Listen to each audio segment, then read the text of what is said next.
बिल्कुल, आपके मुस्कुराते हुए चेहरे को प्रणाम करता हूं, लेकिन जितनी मजबूरी में आप मुस्कुरा रहे हैं, पता चल रहा है आपकी शादी हो गई है। देखिए, कोई जाति के लिए लड़ रहा है, कोई धर्म के लिए लड़ रहा है, कोई संपत्ति के लिए लड़ रहा है, लेकिन पूरी दुनिया में केवल एकमात्र ऐसी प्रजाति है जो निस्वार्थ भाव से लड़ती, जिसका नाम होता है पत्नी।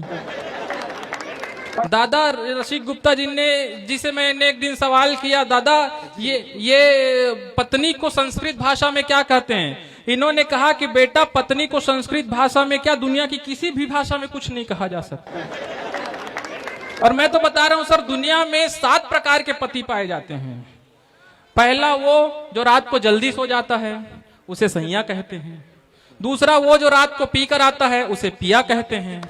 तीसरा वो जो बेपत्नी के बेलन से मार खाता है, उसे बलमा कहते हैं। चौथा वो जिसकी आंखें सदा नम रहती है, उसे सनम कहते हैं। पांचवा वो जिसको पत्नी रोज सजा देती है, उसे साजन कहते हैं। छठवा वो जो जिसकी मजबूरी में हंस हंस के बैंड बज जाती है, उसे हस्बैंड कहते हैं, हमारे भाई साहब की तरह। और सातवां वो जो इन सब का कॉम्बो होता है, उसे रसिक गुप्ता जी कहते हैं। क्या बात है, वाह वाह। नहीं, हिंदुस्तान अद्भुत देश है। अच्छा भाई साहब, आप लोग पति के 7 प्रकार जान लिए, पत्नी भी 7 प्रकार की होती है। एक बार तालियां इस बात पे बजाइए, फिर मैं बताता हूं। पहली वो जो घर का काम धंधा छोड़कर केवल टीवी में घुसी रहती है, उसे बीवी कहते हैं। दूसरी वो जो पति के, जो आपके पैसों पर वाइपर, जो आपके पैसों को वाइपर की तरह साफ कर दे, उसे वाइफ कहते हैं। तालियां कमजोर है आप लोगों को।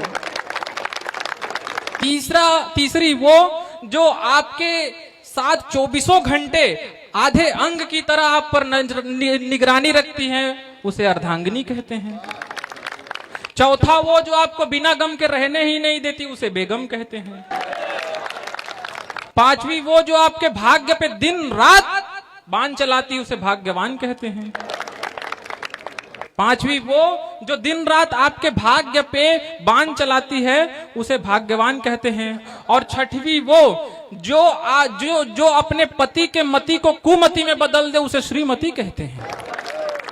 तो यहाँ पर आए हुए तमाम अपनी मति को कुमति में बदलकर अपनी श्रीमती के साथ आए हुए प्रत्येक पति को मैं प्रणाम करता हूँ। नहीं, सच में बता रहा हूँ भाई साहब। मैं आपको बता दूं, पिछले दिनों क्या है, गौरव चौहान भैया घर में भाभी जी के साथ टीवी देख रहे थे। उसी समय जो है एक जो है उनकी पूर्व प्रेमिका जो है, उनका मैसेज आ गया। तो मैसेज आया तो इन्होंने जवाब में उनको तुरंत मैसेज किया। जवाब ठीक ठाक लगे तो बताना। इन्होंने जवाब दिया कि तू हवा की लहर बन मेरी खिड़की न खटखटा, मैं बगल में तूफान समेटे बैठा हूं। तू हवा की लहर बन मेरी खिड़की न खटखटा, मैं बगल में तूफान समेटे बैठा हूं। और चाहत तो थी मुझे तेरे बाजुओं की, चाहत तो थी मुझे तेरे बाजुओं की, मगर कड़कड़ाटी ठंड में भी धोती लपेटे बैठा हूं।